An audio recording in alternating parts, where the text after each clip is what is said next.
Buenas noches. Hora 25 sigue hoy también en Barcelona. Y revuelta anda también la economía española. De delicada la ha calificado hoy el ministro León Herrera, que ha dialogado con los informadores como hace habitualmente después de cada Consejo de Ministros que se celebra en el Pardo, presidido por el jefe del Estado. Seguimos en Hora 25 en Gijón en una pequeña evocación de aquella manifestación cuando la huelga general... Señoras, señores, buenas noches. Les habla Fermín Bocos. Esta noche nuestro menú informativo se compone de una serie de platos cuyo factor Señoras, común... señores, buenas noches. Les habla Gerardo González. Una explosión rompía a primera hora de esta noche la tranquilidad de la jornada en nuestro país. Muy buenas noches. Les habla Julio César Iglesias. Esta noche debemos dividir nuestra atención entre varios hechos ya ocurridos. Hola, buenas noches. Les habla Manuel Campo Vidal. Iniciamos Hora 25 con una información sobre la explosión producida esta noche en el País Vasco. En la cadena SER, Hora 25. Muy buenas noches desde la localidad de Muxía, en la Costa da Morte, una de las más afectadas por la contaminación que fue dejando a su paso casi por toda Galicia. Hora 25, con Ángeles Barceló, en la cadena SER. Así, con estas palabras, con ánimo y con sentido del humor, Pascual Maragall afrontaba y hacía pública su enfermedad del Alzheimer. Resulta paradójico. Son las 9, las 8 en Canarias. Pepa Bueno. Empieza fuertecito el curso político. No hay acuerdo de gobierno. Estas son algunas de las voces de Hora 25. Han sonado a lo largo de los 50 años de historia que cumple este programa. Y no están todos los que son, porque antes no se conservaban los audios como ahora. Los programas se grababan en unas cintas abiertas que se guardaban tan solo unos días y después se volvían a reutilizar. Era una cuestión de economía y también de espacio. En cualquier caso, la fonoteca de la SER nos ha permitido recuperar algunas de esas voces que nos han informado y acompañado durante las noches a lo largo de 5 décadas, desde el 31 de enero de 1972. En la cadena SER, Radio Paradiso. Yo estuve allí. Sonia Ballesteros. A lo largo de 33 años desde que Franco ganó la guerra que él empezó, todas las noticias que se escuchaban en la radio de este país llevaban la misma sintonía.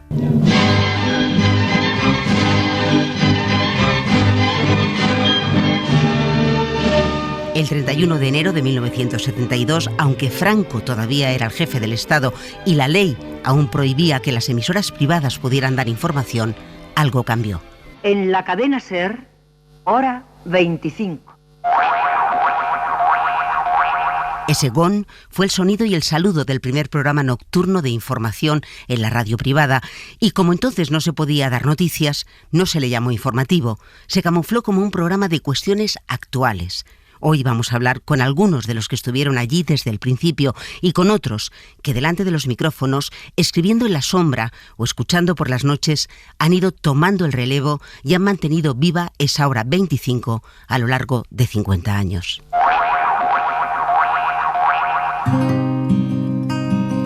Una de las primeras voces que queremos que escuchen hoy es la del ideólogo, la del hombre que creó la radio moderna en este país. Él se inventó el cuadro de actores y los servicios informativos de la cadena SER. Es Antonio Calderón. Los que nos dedicamos a este trabajo tenemos que tener mucho cuidado de no caer en el error de darnos un valor que realmente no tenemos. La verdad nuestra empieza de aquí para afuera. De aquí para adentro no hay nada. No hay nada, no somos nada. Lo que pasa es que si eres capaz de transmitir lo que tú ves, no importa que vaya maliciado por el convencimiento que tengas tú de cómo debe ser eso. Es decir, lleva una pizca de opinión inexorable, inevitable. Pero dilo, todo menos mentir. Ese mensaje, lo importante es la radio, no el periodista, sigue en el ADN de esta cadena y claro, en el de Hora 25. Fue Antonio Calderón quien decidió el nombre del programa. Su hijo, Javier González Ferrari, siempre explica que se eligió Hora 25 porque comenzó a emitirse a partir de la medianoche y le robaba una hora al día. Basilio Rogado es uno de los que estuvo allí desde el principio, primero en la redacción. Yo estaba en la redacción, que prácticamente pues éramos 4, 5 o 6 periodistas nada más, ¿no? El primer director, Manuel Martí Ferrán, en el comienzo de los años 70. Lo más complicado entonces, recuerda Basilio, era informar. Era muy complicado hacer la información en aquel momento, puesto que prácticamente todo estaba prohibido. El Ministerio de Información y Turismo de entonces no permitía la información en la radio, solo se podría hablar en aquel momento de noticias locales y de deportes. La censura siempre estaba presente. El guión del programa había que mandarlo por la tarde, eran las 12:30 de la noche, cuando era en la tercera parte del programa, y esa parte del programa había que mandar un guión al Ministerio de Información y Turismo a las 6 de la tarde para que autorizaran que se hiciera. Así que fíjate cómo podíamos hacer un guión de una tertulia de actualidad. Y en muchas ocasiones prohibieron los temas. Pues no sé, un tema en el que hablábamos de sindicatos o un tema en el que se hablaba de cualquier otro tipo de política, pues se prohibía. Entonces nos devolvían la información o nos llamaban por teléfono y nos decían, eso que vais a hablar esta noche no se puede hablar. ¿Y entonces qué hacíais? Lo que hacíamos era que contábamos un cuento. Y entonces, por ejemplo, decíamos, esta noche el cuento de Caperucita. Y entonces entre todos los redactores nos montábamos allí una especie de tertulia y hablábamos de Caperucita Roja, del lobo, de todo este tipo de cosas. Otro día pues hablábamos de Blancanieves.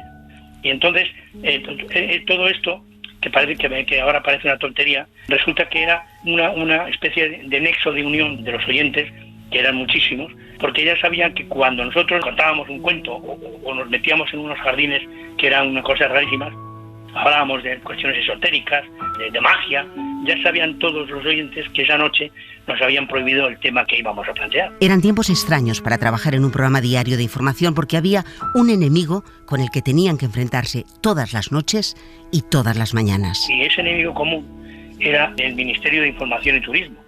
Prácticamente todas las noches yo recibí una llamada del Ministerio de Información y Turismo cuando terminaba el programa en la que se me amenazaba diciendo que era muy posible que al día siguiente la radio la hubiera cerrado. Tenía que aguantar por las noches la llamada del Ministerio de Información y Turismo, del censor de turno, y luego a la mañana siguiente la llamada de Eugenio Fontán, que era presidente de la compañía. Uno me llamaba por la noche antes de irme a dormir y el otro me llamaba por la mañana cuando yo estaba todavía durmiendo, ¿no? Transmite Radio Nacional de España en conexión con todas las emisoras españolas. Su Excelencia el Jefe del Estado, Generalísimo Franco, ha fallecido. Atención, españoles, habla el Ministro de Información y Turismo. Con profundo sentimiento, doy lectura al comunicado siguiente. Día 20 de noviembre de 1975. Las casas civil y militar informan a las 5:25 horas que, según comunican los médicos de turno, Su Excelencia el Generalísimo acaba de fallecer por parada. Basilio Rogado estuvo desde el primer momento en Hora 25. También Luis Rodríguez Olivares, otro periodista histórico de la radio. Hora 25 fue para mí el inicio de mi trayectoria profesional en la radio. Esto fue la graduación total y completa al entrar en el equipo inicial fundador de Hora 25. ¿Cómo fue ese principio? Pues mira, yo me enteré de la puesta en marcha de Hora 25 porque había hecho una entrevista a Manuel Martín Ferrán, al que la SER le había encargado el programa, ¿no? Había hecho una entrevista en la revista Ondas con motivo de la puesta en marcha del programa. Manuel Martín Ferrán me dijo que si quería trabajar con él y me presentó a Antonio Calderón. Antonio Calderón es el más importante creador de radio de la historia de la radio de nuestro país. Y bueno, ahí empecé a colaborar con Hora 25. ¿Estuviste entonces desde el primer momento? Sí, desde el primer momento. Estaba Manuel Martín Ferrán como director y luego estábamos una serie de periodistas como Manolo Alcalá, estaba en Barcelona Castillo Rovira, en Sevilla María Esperanza Sánchez, María Teresa Navaza en Galicia, Vicente Navarro en Valencia. Bueno, se hizo contando con la estructura de la SER, ¿no? De las emisoras de la SER. O sea que fue una operación de gran envergadura. En Barcelona, Castelló Rovira. En Madrid, José Joaquín Iriarte. En Sevilla, Manolo Moreno. En Valencia, Vicente Garrido. Menudo equipo de Hora 25. Si es que no les puede salir mal. Y el alma de todo aquello, yo lo repito porque es así, el alma de todo aquello fue Antonio Calderón, el más grande creador de radio en nuestro país. Fue una apuesta arriesgada, además. Fue una apuesta arriesgadísima y quedó de manifiesto en el indicativo de Hora 25, el indicativo clásico, en la voz de Juana Ginzo, que decía Hora, en la cadena SER, Hora 25, un programa de cuestiones actuales, es decir, huyendo de la palabra información, porque como es sabido, no se podía informar, es decir, quien únicamente podía informar era Radio Nacional de España, que tenía pues esa prebenda, ¿no? Nosotros teníamos que dedicarnos a otro tipo de informaciones culturales, municipales, de espectáculos, pero aprendimos muy pronto a luchar contra la censura y a introducir nuestras propias informaciones, pero fue una lucha constante, con muchas dificultades, con muchos problemas, con muchas multas y con muchas suspensiones, ¿no? Y bueno, la empresa apoyó todo aquello. Tú eres periodista. ¿Qué hacías tú en concreto para Hora 25? Bueno, hacíamos muchos reportajes seguramente que hoy nos darían risa, ¿no? Pero eran reportajes muy elaborados, con mucho guión escrito, y por eso había también actores trabajando en Hora 25, Juana Ginzo, Rosa María Belda, Manuel Lorenzo, y aprendimos a crear un lenguaje en el que decíamos cosas que no decíamos, ¿no? Pero en el fondo sí estaban ahí, y nuestros oyentes más avisados sabían comprender lo que queríamos decir, ¿no? Un recuerdo, un momento que jamás podrás olvidar de tu paso por Hora 25. Uno de los más importantes es el 23F. Eso es uno de los más importantes, donde toda la redacción, la pequeña redacción que éramos, actuó como una sola persona, ¿no? En ese sentido, todos acudimos a aquella noche, bueno, pues muy difícil también, con muchos problemas, pero se sacó adelante, yo creo, porque además éramos la única emisora que estaba informando, esa es la verdad. Don José Nazarre de Letosa Conde. Centristas los tres. Don Carlos Navarrete Merino. No. Don Manuel Núñez Encabo. Sí. Algo en estos momentos hay un disparo. Se ha oído un golpe muy fuerte en la cámara. No sabemos lo que es porque se ven la policía, la Guardia Civil entra en estos momentos en el Congreso de los Diputados. Hay un teniente coronel que con una pistola sube hacia la tribuna. En estos momentos apunta. Es un guardia civil, está apuntando con la pistola, entran más policías, está apuntando al presidente del Congreso de los Diputados con la pistola, y vemos cómo, cuidado, la policía. El cronista político de la SER, Rafael Luis Díaz, consiguió mantener el micrófono abierto mientras los militares golpistas entraban en el Parlamento.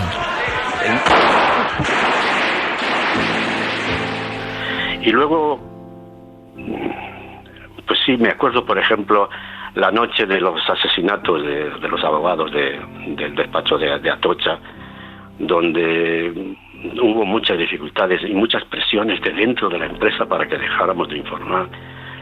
Yo estaba presentando esa noche Hora 25 también, y yo me negué a hacerlo. Pues Luis, para terminar, me has contado lo que ha significado para ti Hora 25, me has hablado de algunas cosas que conservas en tu memoria muy concretas de Hora 25. Me gustaría saber qué ha sido Hora 25 para la radio española. Hora 25 y antes matinal Cadena SER significó pues la apertura hacia un camino difícil por la lucha por la información. Y ahí tengo que citar otra vez a Antonio Calderón. Antonio Calderón tuvo, desde el momento en que terminó la guerra civil, desde el año 1939-1940, comprendió que el ADN de la radio es la información. La información. Todo su esfuerzo fue poner en marcha programas informativos. En la cadena SER, Hora 25. Durante el golpe de Estado de 1981, el director de informativos de la cadena SER era Fernando Onega. El periodista había aterrizado en la emisora de la Gran Vía como comentarista político en el programa Hora 25. Venía de trabajar con el presidente Adolfo Suárez. Yo estaba en la Moncloa, de jefe de prensa, ceso, dimito un día, y ese mismo día o al día siguiente me llamó Eugenio Fontán a ofrecerme hacer un comentario en Hora 25. A principios de febrero de 1981 me nombraron jefe de informativos de la SER. Mi estreno fue con el golpe de Estado. Totalmente, sí. Y ahí estuve pues hasta el año 1984 aproximadamente, 83-84. Lo del comentario político fue una novedad en los años 70, porque entonces no era nada habitual hacer una columna de opinión en la radio. Cuando se me ofrece hacer el comentario en hora 25, aquello era una rigurosa novedad, porque no se hacían comentarios en la radio. Había hecho algo Martín Ferrán siempre fue un adelantado en todo. Yo venía de la prensa escrita, todos mis compañeros y amigos me decían, no te metas en la radio, eso es otra cosa, ¿no? Lo decían como con desprecio hacia la radio. Lo que han cambiado las cosas. Hoy no hay periodista en España que no aspire a participar en la radio como sea, o en alguna tertulia, o haciendo un programa, o como comentador, o como entrevistador, o como entrevistado. ¿Y qué significó la llegada de Hora 25 para la radio de este país? Primero, un desafío al poder. Entonces se trataba el programa se llamaba Hora 25, un programa de cuestiones actuales. Y en las cuestiones actuales pues entraba todo. O se trataba de que entrara todo. Entonces ese es el desafío al poder. Hasta el momento de la llegada de la libertad. ¿Qué ha quedado de aquella aventura? Una forma distinta de contar las cosas. Hasta ese momento, los informativos que se hacían conectando con Radio Nacional de España eran la locución perfecta, académica, sin un solo fallo. Y entonces empezamos a llegar gente como yo, que hablamos mal, cometemos errores, hablamos como habla la gente en el bar, y eso ha sido un factor de innovación tremenda. Y luego, el 25 le ha prestado un servicio a este país que yo creo que no está debidamente valorado. Que al ser un programa de cuestiones actuales y luego ya un programa en libertad, entrevistó a gente que llevaba 40 años o en el exilio, o había pasado muchos años en la cárcel, y que formaban la nueva España, y que España no los había escuchado nunca. El régimen de Franco los había tratado como demonios, con cuernos y rabo y todo eso, y resulta que tenían voz, como tú y como yo. Es decir, que eran humanos. El servicio que Hora 25 y la SER en general le prestó a la democracia en ese momento fue ese, el que los condenados proscritos durante 40 años pudieron ser escuchados por la gente y la gente le perdió el miedo, con unas comillas muy grandes, a esos enemigos de la patria. Voces como la de Dolores Ibárruri. En una de Semana Santa escribí el primer artículo y por eso firmé Pasionaria. El tema era sobre la hipocresía religiosa, sobre la hipocresía. Es decir, lo que representaba la pasión de Cristo, la lucha para el pueblo y la hipocresía de la Iglesia en relación con todo lo que era la religión. O enemigos, como Rafael Alberti. Ahora estoy esperando ir a Cádiz dentro de muy pocos días porque allí se da un premio, el premio Rafael Alberti, de poesía. Yo tengo que ir a entregarlo, así que voy a ir dentro de 6 o 7 días y me gusta muchísimo ir a Cádiz y al puerto. Mire, yo pasa una cosa, que yo soy muy patriota del mar de Cádiz. Sí. Soy una persona que nací allí. Considero que la bahía de Cádiz y desde el puerto de Santa María es una de las hermosas bahías que hay en Occidente. La bahía y tantas otras voces acalladas durante décadas en la España de los vencedores.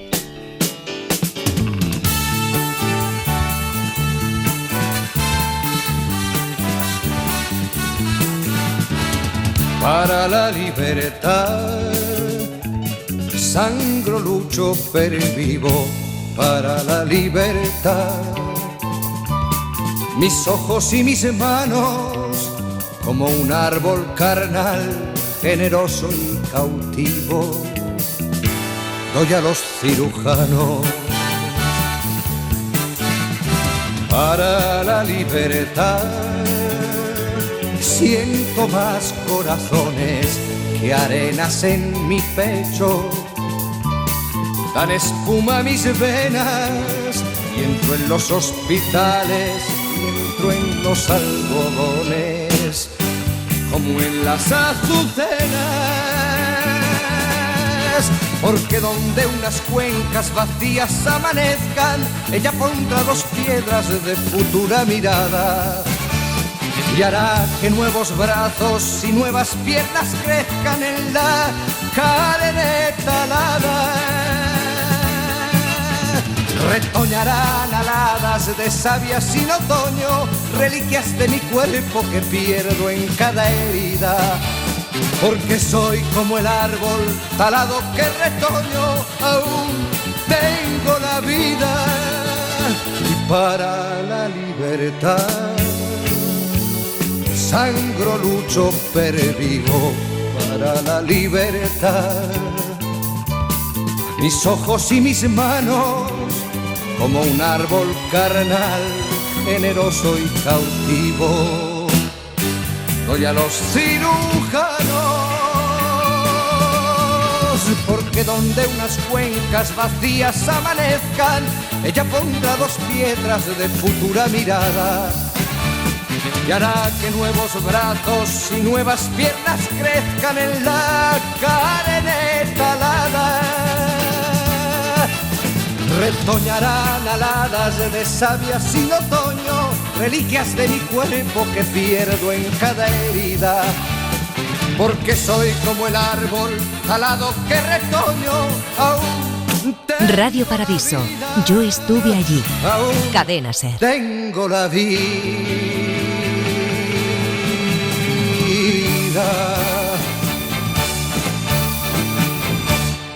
Iñaki Gabilondo también estuvo allí en Hora 25. Hoy reflexiona sobre la evocación y el recuerdo y recupera para nosotros la realidad de un tiempo en el que se estrenó ese programa.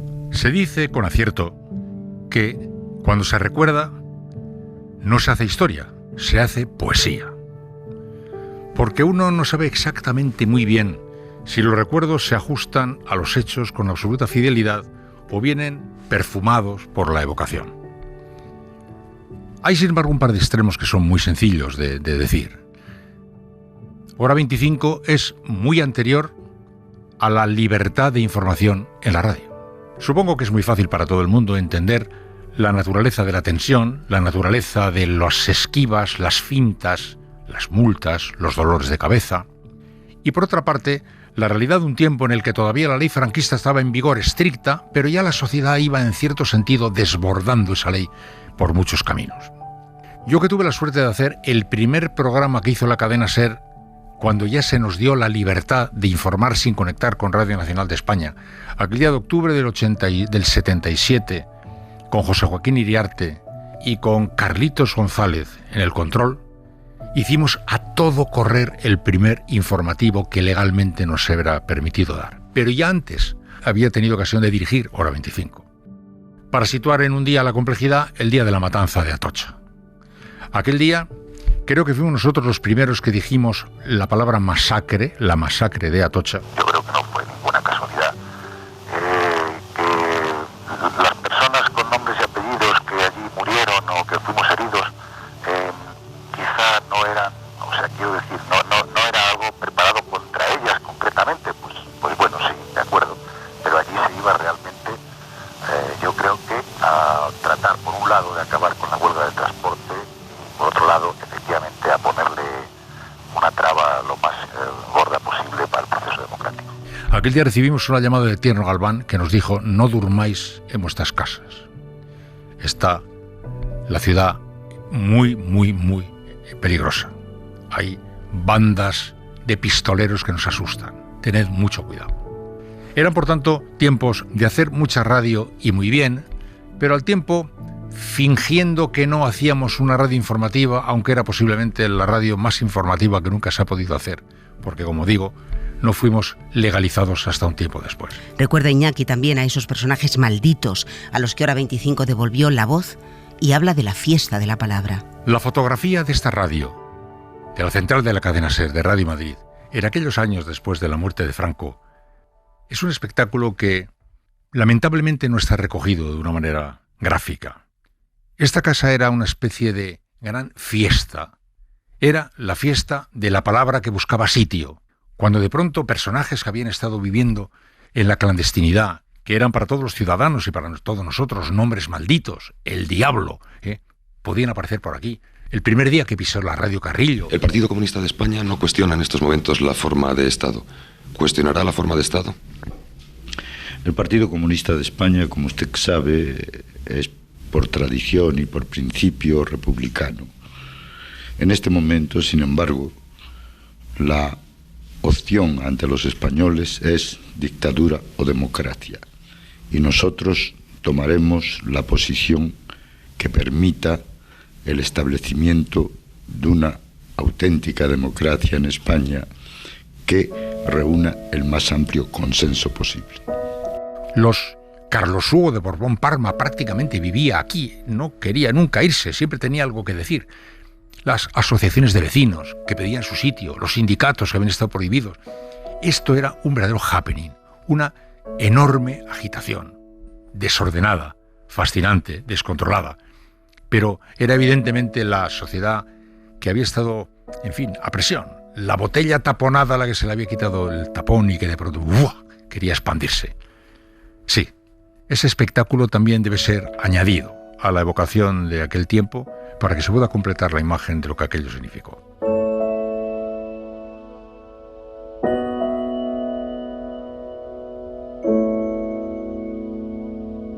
Esta nueva Hora 25 quiere ser el programa informativo de siempre, que sintoniza ahora la realidad, la sensibilidad de una España joven que ha superado la transición, que por fin puede mirar sin complejos a nuestros vecinos europeos porque vivimos en democracia y somos miembros de pleno derecho de la comunidad.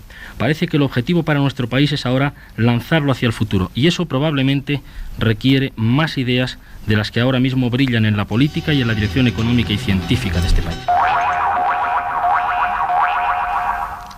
Comenzamos ya, decíamos que Felipe González... Es Manuel Campovidal en su estreno como director de Hora 25. Para mí Hora 25 fue mi paso a la radio. Mucha gente hace radio y después televisión, y yo en mi caso hice prensa, televisión y radio. Y encima en un programa que es un emblema, que lo sigue siendo, y realmente me produjo una emoción muy especial. Estuve 4 años con mucho entusiasmo y viviendo pues la magia de la radio y una actualidad que parece que en aquellos años se intensificó con la guerra del Golfo y con tantos desafíos que me hicieron vivir la profesión en esos micrófonos muy intensamente. ¿Recuerdas algún momento especial de esa etapa de esos 4 años? De la guerra del Golfo se dijo que era la primera guerra televisada, pero salvo 4 imágenes que veíamos en la CNN de noche, con los dramáticos bombardeos de Bagdad, en realidad fue una guerra radiada, no televisada. Así que en aquel momento, Hora 25 terminaba a las 12, empezaba a las 11, yo había días que empezaba a las 11 y salíamos a las 3 de la madrugada. Incluso una vez llegamos a enlazar directamente con el matinal. Fueron momentos muy difíciles, desde luego inolvidable aquel momento en el que un enviado especial de la SER, Eric Fratini, se estaba dirigiendo a Tel Aviv, y a nosotros a través de la France Press nos llegaban noticias de que estaban bombardeando con bombas químicas la ciudad de Tel Aviv. Todo nuestro esfuerzo y el mío en el micrófono era pedirle encarecidamente a Eric Fratini que se diera la vuelta, a pesar de que llevaba una máscara, y que no se dirigiera a lo que presuntamente iba a ser pues una situación gravísima, dramática, que por suerte pues no acabó siendo tan tensa como decían aquellos teletipos de la France Press. Estamos saliendo de la zona de Jerusalén, del Jerusalén Este. Estamos con las luces de posición colocadas, haciendo ráfagas a las unidades israelíes, y con un gran cartel que pone prensa en hebreo y prensa en árabe. Atención, Eric, puedes escucharnos. Repetimos el mensaje: poneros las máscaras de gas. Oye, que os pongáis las máscaras antigas. Ahora sí nos has escuchado. Poneros las máscaras de gas, tú también, aunque te escuchemos en peores condiciones. Eric, hay personas que están siendo atendidas ya en hospitales de Tel Aviv por intoxicación química. Please, put your mask. Acercándonos al valle donde está la ciudad de Tel Aviv, se ve un gran resplandor en el cielo, un resplandor naranja, no digamos todavía divisar lo que es la ciudad de Tel Aviv, pero se ve, ya te digo, un gran resplandor reflejado en el cielo. Desde luego aquel momento fue inolvidable. En la cadena SER, hora 25. ¿Qué tal? Muy buenas noches, señoras y señores. Dice el roto, edulcorar los problemas solo conduce a extender la diabetes. Un saludo de Carlos Llamas en nombre de todos los que hacemos hora 25, la cadena SER. Salvando Carlos era lo contrario de estas voces impostadas, de esta gente que como que toma carrerilla para decir no se sabe qué cosas. Era una voz que él sabía manejar muy bien, utilizarla de una manera tan cercana al oyente que a veces escalofriaba, o tomaba una distancia sarcástica de lo que ahí se estaba diciendo, ¿no? En el momento creativo, porque hora 25 tiene una evidente carga creativa, yo siempre recuerdo a Charlie en el momento en el que él decidía que empezaba a escribir su informativo, dejaba de existir para los demás. Podía ocurrir lo que ocurriera a su lado. Podríamos estar alborotando el resto del equipo, que él estaba abducido por la pantalla del ordenador. Y hasta que no terminaba de escribir, hasta que no terminaba de parir el guión de esa noche, para los demás no existía. Todo empezaba a partir de las 12 de la noche, a partir de la hora que acababa el programa, porque Carlos Llamas lo que quería a partir de esa hora era ser convencido de aquello que no le acababa de cuadrar durante el programa. No era alguien que diera su brazo a torcer, tenía la impresión de que se hacía portavoz de sus oyentes frente a quienes tenían que emitir opiniones y por tanto lo que esperaba siempre eran los mejores argumentos que primero tenían que convencerle a él para estar seguro de que convencería a sus oyentes. Era muy crítico, no se casaba con nadie. Ahora eso sí, si eras amigo suyo tenías el mundo a tus pies. Pero lo del Star System es una cosa que no iba con él, además ni siquiera se acercó a esa frontera jamás. Muy permeable a los afectos. Charlie siempre agradece los afectos, porque era sensible, se dejaba querer. Ahora, no le hagas una foto, no le hagas un homenaje, no le hagas una entrevista. No quiero eso yo. Los lunes eran días de permanente estado de cabreo. Cuando se ponía trabajaba como el que más, pero gustarle no le gustaba, así que los únicos que podían dirigirle la palabra eran los de deportes, y siempre que no fuera para tocarle las narices porque hubiera perdido el Atleti. Y los viernes Carlos era feliz. Él que siempre tenía un espíritu de proletario, estaba encantado de disfrutar del último día laboral de la semana, pero todos los días Carlos, era brillante, era divertido, era alguien que te hacía enfadar y te hacía reír. La virtud que tenía era la proximidad, no dudaba en llamarte, en comentarte cómo él veía el enfoque de la historia que quería que contaras, o incluso te llamaba para consultarte algún tipo de duda, para hacer mejor lo que sabía hacer, que era hilvanar una historia con las noticias del día, ¿no?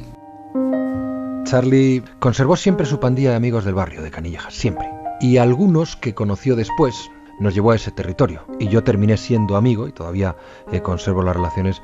En ningún caso tenía que ver con la profesión. Había un funcionario de correos, había un repartidor, gente que trabajaba en tiendas. Él decía lo que creía y lo que pensaba delante de un café y delante de un micrófono.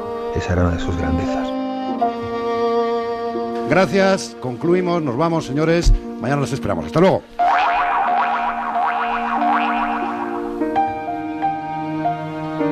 Marcos Granado firma este montaje que nos habla de Carlos Llamas. Fue director de Hora 25 durante 15 años. Nadie estuvo tanto tiempo y nadie ha sido tan recordado y añorado como él. Tardé muchísimo tiempo en descubrir la radio, porque yo siempre que la encendía se hablaba de fútbol. Entonces una noche, pues de repente la encendí a ver si conseguía encontrar algo divertido, porque tengo una hermana que se pasaba bomba con la radio. Me quedé prendada de unas voces y me enamoré de esas voces. A partir de ahí, al día siguiente y al otro, unas veces había fútbol, entonces no los encontraba. Con el tiempo descubrí a Carlos Llamas. Me acuerdo también de Carlos Carnicero, de Miguel Ángel Agrigar. Total, que desde entonces me enganché. Para mí ha sido una fuente de información, de opiniones, de conocer diferentes posiciones ante los acontecimientos. Y bueno, desde entonces soy una asidua de Hora 25. Luego tuve la suerte de que me invitaron a escuchar un programa en directo y puse cara a las voces y desde luego no me decepcionaron ninguna. Recuerdo muy bien especialmente el clima de tolerancia y de cordialidad en el que transcurrían las discusiones, incluso cuando había polémicas importantes entre Carlos Mendo, que era un hombre conservador, y otros de los participantes.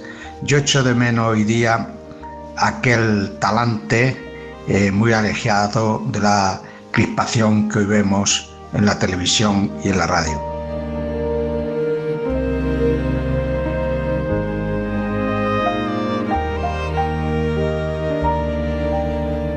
Javier del Pino fue el subdirector de Hora 25 y recuerda cómo recibieron el encargo de transformar ese programa, que a partir de aquel momento iba a durar unas cuantas horas más. Nosotros lo que hicimos, claro, lo llevamos a una hora 25 que era distinto a la hora 25 histórico. ¿Pero era distinto porque lo habían cambiado antes Sí. o lo cambiasteis vosotros? No, nosotros recibimos el encargo de cambiarlo, ¿no? Carlos y yo, que fuimos los primeros que formamos parte del equipo, digamos, como director y subdirector, recibimos el encargo no solamente de hacer un programa que duraba 5 horas, porque empezaba a las 7 inicialmente, luego se pasó a las 8, luego incorporaba a hora 20, luego volvió a 3 horas. Claro, eran demasiadas horas como para que nosotros imagináramos qué podíamos hacer con ellas, ¿no? E hicimos lo que pudimos. Yo hacía el informativo de las 8, subdirigía Hora 25, lo hacía cuando no estaba Carlos, pero era un proyecto completamente nuevo, tan nuevo que a nosotros se nos encargó montar algo que hasta entonces en la radio era inexistente, que era la primera tertulia. En una emisora, además, donde recordarás, nuestros directivos habían presumido de que en la SER nunca habría tertulias, ¿no? Y entonces a nosotros nos encargaron montar una tertulia en Hora 25 y nos dijeron, y además tiene que haber alguien de derechas. Nosotros ni sabíamos lo que era una tertulia, ni sabíamos lo que era alguien de derechas. Era un segundo un poco sí, ¿no? Complicadísimo. Y en ese proceso de buscar voces y buscar personas, pues alguien nos recomendó a Carlos Mendo, por ejemplo, ¿no? que al final para los oyentes de la SER fue un shock escuchar a una persona conservadora hablar de esa manera y sentar cátedra como él la sentaba, ¿no? Pero sin embargo acabó convertido en lo que los oyentes lo recuerdan, ¿no? Que eso es un tipo entrañable y encantador al que todos recordamos. Sí, además esa tertulia a la que tú haces referencias de Carlos Mendo, Miguel Ángel Aguilar, fue muy, muy especial. Yo creo que no ha vuelto a haber una tertulia como aquella en la que cada uno de ellos era casi como un personaje, ¿no? Bueno, es que esa es la clave. Tú has dado la palabra clave. Yo siempre pienso que la radio, la manera en la que algo funciona o alguien funciona es si ese alguien crea un personaje en torno a él, ¿no? Entonces los oyentes le identifican con unas costumbres, con una manera de ser, y en aquella tertulia cada uno de ellos era un personaje. Y además tenían cada uno unos papeles asignados como si fuera una comedia griega, ¿no? Miguel Ángel Aguilar tenía el papel de chinchar a Carlos Mendo. Sí. Carlos Mendo tenía el papel de sentar cátedra y explicarnos a nosotros, o izquierdistas, progresistas y tal, cómo es la realidad del mundo capitalista, ¿no? Nosotros continuábamos la tertulia a las 12 de la noche en el Nebraska. Todas las noches, que yo ahora lo pienso, a mi edad, digamos, y digo, ¿cómo es posible que yo aguantara todas las noches ir a tomar algo con esta gente? Que es que además era imparable, no ya hablando, sino bebiendo. Javier, ¿cómo era trabajar con Carlos Llamas? Trabajar con él era complicado porque tenía nula capacidad multitarea. Él hacía una cosa y ponía sus 5 sentidos en esa cosa. Entonces, si estaba sentado escribiendo un guión, por ejemplo, ya podía venir Javier Álvarez a decirle, Baltasar Garzón ha desmantelado ETA, ¿sabes? Que es que no iba a levantar la cabeza. Era, al mismo tiempo, era una persona con una visión de la realidad y del mundo que era tan cercana al oyente. Era como si pusiéramos a cualquier oyente a dirigir Hora 25, porque él era como ellos. Es que su visión del mundo era absolutamente a pie de calle. Yo creo, fíjate, que a lo largo de tu vida conoces a muy pocas personas que son excepcionales por algo, ¿sabes? Porque por su talento o por su carácter, ¿no? A muy pocas. Y yo he tenido la suerte de conocer a Carlos, que es que era un tío realmente especial, era un tío particular, con todos sus defectos y con todas sus virtudes, porque era único. Yo sé que nunca conoceré a nadie parecido a él y nunca había conocido a nadie parecido a él, ¿no? Y ese era Carlos. No, rien de rien. No, je ne regrette rien. Ni le bien qu'on m'a fait, ni le mal, tout ça m'est bien égal. Non, rien de rien. Non, je ne regrette rien. C'est payé.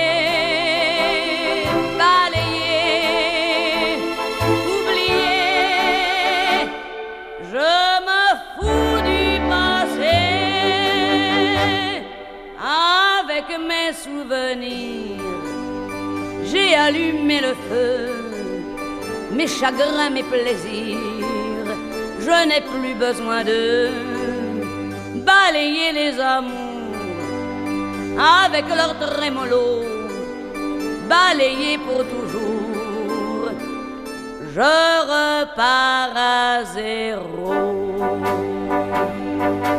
Non, rien de rien,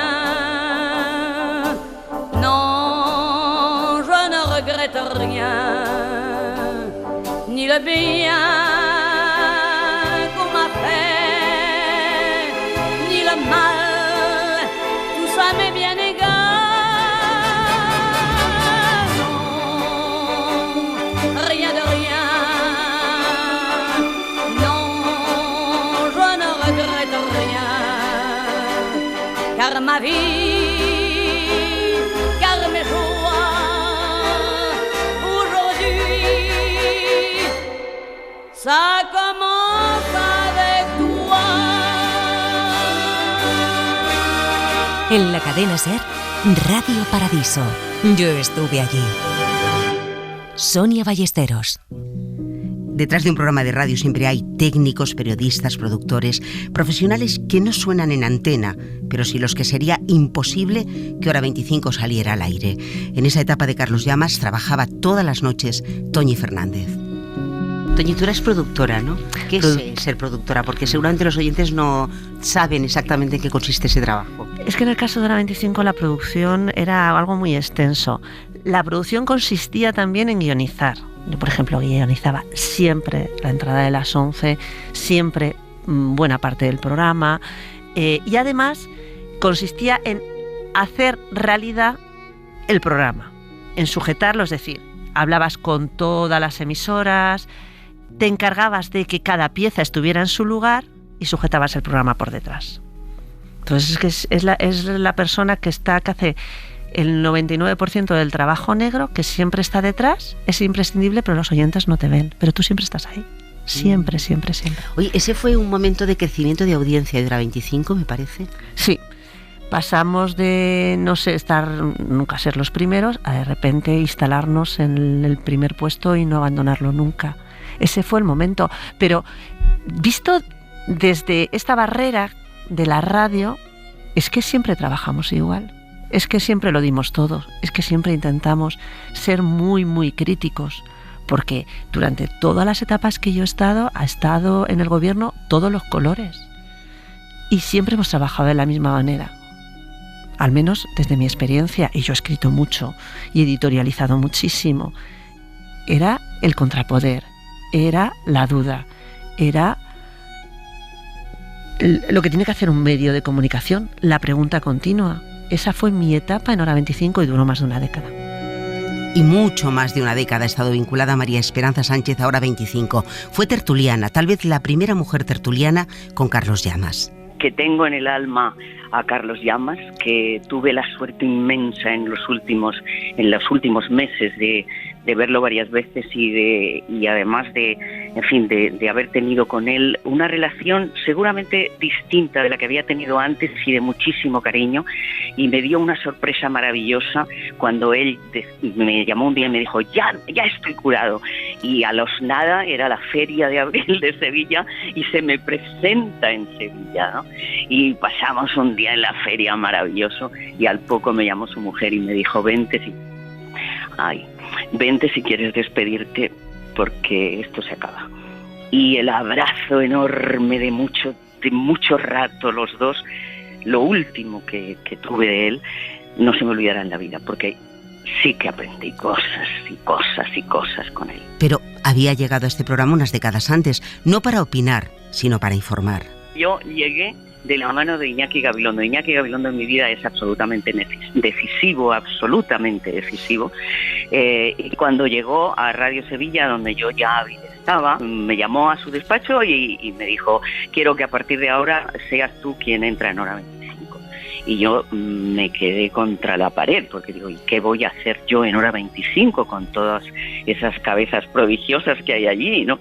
Y me dijo, no, es que no tienes que pensarlo, es una orden. O sea que tú has sido una de las mujeres que ha tenido un papel protagonista importante en este programa, además a lo largo de muchos años. Ha habido otras, tú me hablabas antes de Juana Ginzo.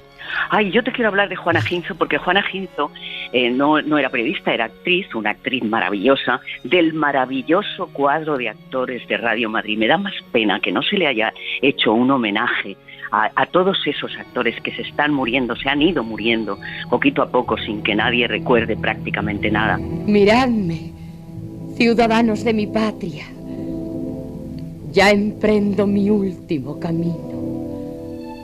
Avanzo y contemplo por última vez la postrera luz del sol. Bueno, pues Juana Ginzo era una de ellos, era una actriz maravillosa, era una mujer libre, completamente libre. Siempre lo fue, en los buenos momentos y en los malos momentos. Y era muy divertida y era muy inteligente. Y Rodríguez Olivares, que era su marido, le escribía unos textos maravillosos sobre una mujer de ese momento, ¿no? Y ella lo interpretaba de una manera maravillosa, y eso estaba en Hora 25, ¿no? Yo me enamoré de ella. Aprendí muchísimo de ella.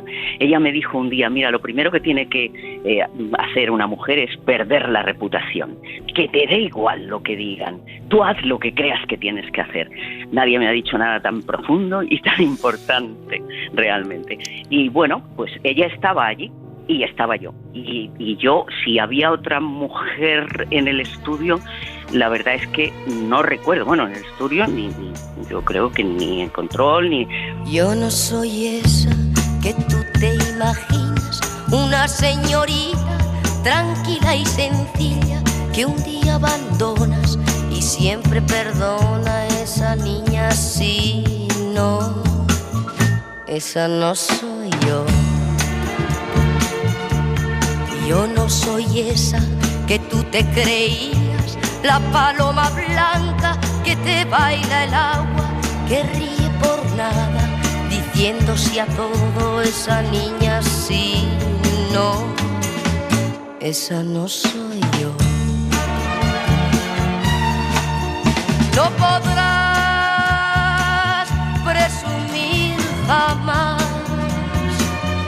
de haber jugado con la verdad, con el amor de los demás.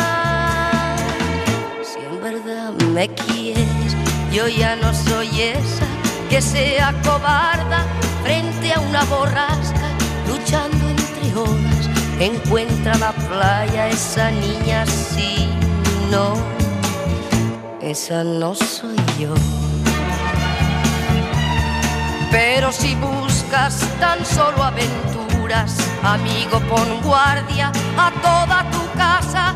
Yo no soy esa que pierde esperanzas, piénsalo ya, no. Yo no soy esa que tú te imaginas, una señorita tranquila y sencilla que un día abandonas y siempre perdona. Esa niña sí, no, esa no soy yo.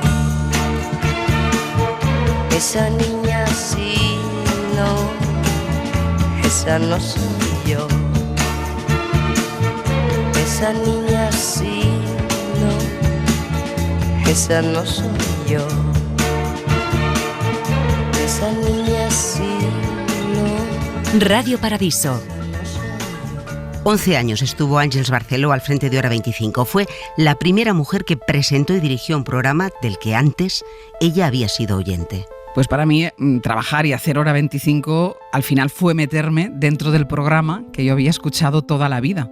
Ese programa que yo seguía cuando estudiaba, cuando me hice profesional, antes de acostarme. Bueno, pues de golpe tuve la posibilidad de ser yo la que se ponía el micrófono a los mandos de ese programa, que tenía una trayectoria impresionante que había estado encabezado por profesionales de una talla inmensa. Y yo fue de aquellas veces que pensé que siempre tiene más confianza en mí mis jefes que yo en mí misma. Yo pensé, yo no puedo estar a la altura de todos estos que se han puesto ante este micrófono y sobre todo a quien yo iba a suceder, que era Carlos Llamas, ¿no? Fue una inmersión después haciendo el programa se convierte en una inmersión en la reflexión y en el análisis, y luego es una hora que te permite hablar de las cosas de una manera muy diferente a cómo se tratan a lo largo del día, ¿no? Yo ahora que estoy en el hoy por hoy te das cuenta de que todo tiene un ritmo trepidante, de que no te da tiempo de asimilar prácticamente nada, que somos una auténtica trituradora de noticias, y Hora 25 siempre ha tenido este perfil de la reflexión, ¿no? Que yo creo que lo da la hora, lo da la noche, lo da la calma, y es un auténtico gusto poder trabajar en estas circunstancias. Tras Ángeles Barceló, otra mujer, Pepa Bueno, se puso al frente de Hora 25. Para mí, por edad, Hora 25 era Carlos Llamas. Era la voz, la inteligencia, la ironía, la cercanía que en algún momento descubrí en la noche, en las noches de la radio, y que me enganchó para siempre. A Pepa le tocó dirigir ese programa en tiempos extraños y difíciles. Yo me pongo al frente de Hora 25 en la temporada 2019-2020, así que no he tenido un Hora 25 normal todavía. Llegué en septiembre y a los pocos meses se nos atravesó a todos la pandemia, todo saltó por los aires y me encerré a hacer radio en mi casa, que me parecía imposible que pudiera hacerlo. Bueno, pues lo hice, con lo cual esa sensación de comunión que la radio de noche provoca se multiplicó por 1000, porque yo me sentía muy sola ahí en mi casa y a la vez me sentía muy acompañada, ¿no? Acompañada por esos oyentes fieles que desde ya, y más aún a partir de septiembre, estarán también junto al nuevo director de Hora 25, porque hay cambios. Pepa es la nueva directora del País y Aimar Bretos el de Hora 25. Aimar es un periodista de la cantera, de la cadena SER, una voz familiar para la mayoría, una forma de comunicar muy nuestra, que contaba así ese cambio. Y el privilegio que va a ser poder decirles cada tarde a partir de septiembre a esta hora que son las 8, las 7 en Canarias, y que bienvenidos a Hora 25. No se hacen una idea de lo que pesa esta mochila de responsabilidad que me ha caído encima, que igual lo que pesa es la ilusión, profunda ilusión y agradecimiento a esta casa, a la cadena SER, por haber decidido que a partir de septiembre tome yo las riendas de este programa, ahora que Pepa se nos va a dirigir El País. Por cierto, que me voy a dejar la piel para hacer cada noche el mejor de los programas con la mayor honestidad y con la redacción de la cadena SER, que es el mejor de los avales para esta nueva etapa de Hora 25, justo además en la temporada en la que este programa cumple 50 años. 50 años informando, opinando, acompañando, explicando. Son muchos gerundios, pero falta uno, importante, estando siempre ahí, donde hay que estar para contar lo que está pasando. Seguimos en la cadena SER informando. Seguimos en la cadena SER informando paso a paso de los acontecimientos que se están desarrollando en el hemiciclo del Congreso de los Diputados. Atención, atención. Sí, atención. Sí, Javier González Ferrari, noticia de última hora. El general Aramburu Topete acaba de salir de la reunión que mantiene ininterrumpidamente con otros altísimos mandos en las dependencias del Hotel Palace. Les hablo desde el corazón de las tinieblas de ETA, el zulo de Mondragón en el que Ortega Lara se pasó 532 días de su vida. Doy 1, 2, 3 pasos, media vuelta, 1, 2, 3 pasos, otra pared. Es el único recorrido que le permitieron a José Antonio durante 532 días. Hola, buenas tardes. Les saludamos hoy desde los campamentos de refugiados saharauis en Tinduf. Hoy aquí en la SER volvemos a poner el foco sobre este conflicto. Hoy hacemos Hora 25 en un edificio que fue Banco de España y que hoy atesora algo mucho más valioso que el dinero: la memoria del dolor, la reflexión sobre los cómo y los por qué, y la voluntad de construir una memoria colectiva que no se olvide de nadie para poder mirar al futuro en paz. Les invito en unos minutos a recorrer este centro memorial con nosotros, a realizar ese mismo recorrido que yo acabo de hacer. Quedan muchas Horas 25 por contar y por escuchar, pero lo vamos a dejar aquí, en este especial Radio Paradiso, que ha sido posible por el montaje técnico de Marcos Granado y la producción de Marta Esteve. En la cadena SER, Radio Paradiso. Yo estuve allí. Sonia Ballesteros. Pero que mira, hermano, así es la historia de la radio que te canto yo. Todo quema en la memoria. Rock montuno, trova y son.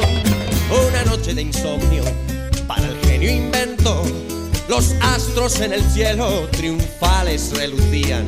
Sobre el mundo caía un silencio precursor. Pandora en una caja de lámparas dormía.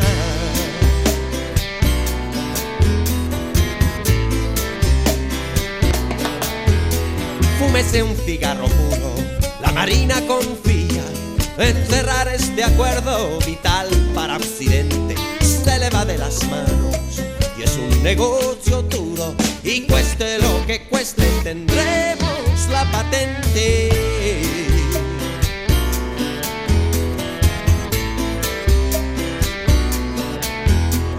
Estás haciendo el listo, jugando con las ondas, y algunos resquemores le causas al patrón. Se puso muy nervioso, saltó por la ventana, la viuda cerró el trato al final por 1 millón.